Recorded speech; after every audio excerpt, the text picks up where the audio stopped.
Aku bagi dia semuanya. Hati aku, nyawa aku. Tapi apa yang aku dapat? Satu surat yang mengatakan semuanya. Dan kini aku pun akan menyusul. Cinta dah pergi, hidup pun nak pergi. Memang sakit kan? Jantung, kau masih ada? Aku ada, tapi aku dah retak.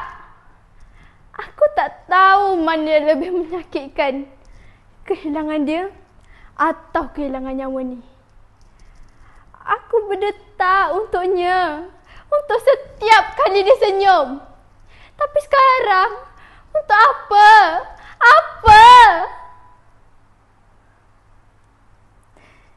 Ya, selama ni aku jaga memori tentang dia. Setiap sentuhan dia, setiap kata-kata manis dan janji-janji manis yang dia bagi kat aku. Aku percaya pada kebahagiaan.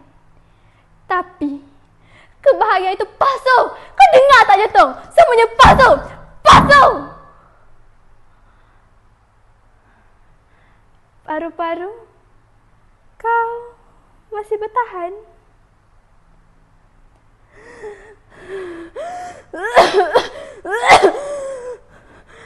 Udara ni berat. Aku cuba menghirupnya.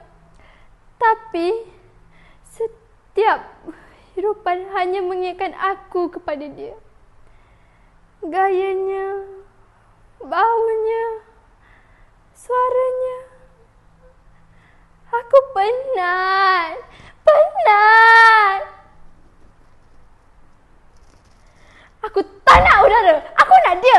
Aku nak dia datang balik kat aku. Aku nak dia tengok aku. Aku nak dia merayu kat aku. Aku nak dia. Dia. Tapi dia takkan datang balik kan? Hati. Oh, hati. Kau masih menangis?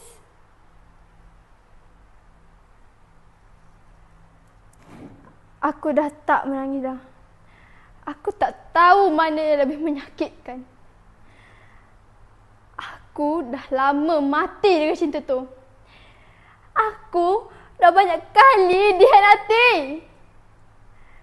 Luka ni tak dapat disembuhkan kecuali dengan mati je.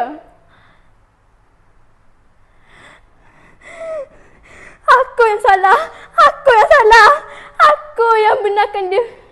Aku yang percaya pada cinta tu. Aku yang biarkan cinta tu membusuk dalam badan ni. Aku yang terlalu percaya pada cinta.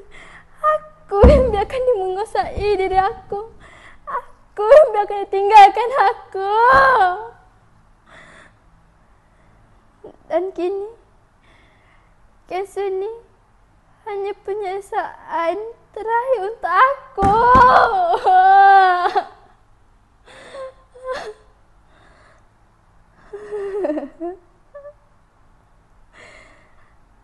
Mungkin aku rasa kau lebih setia dari dia kan? Kau tak pernah tinggalkan aku. Kau tak pernah lupakan aku. Akhirnya aku boleh berehat juga dari dunia ni. Aku dah tak payah fikir masalah dunia dah. Biarlah aku menunggu masa untuk pergi je. Mungkin tak lama lagi. Mungkin hari esok. Atau mungkin hari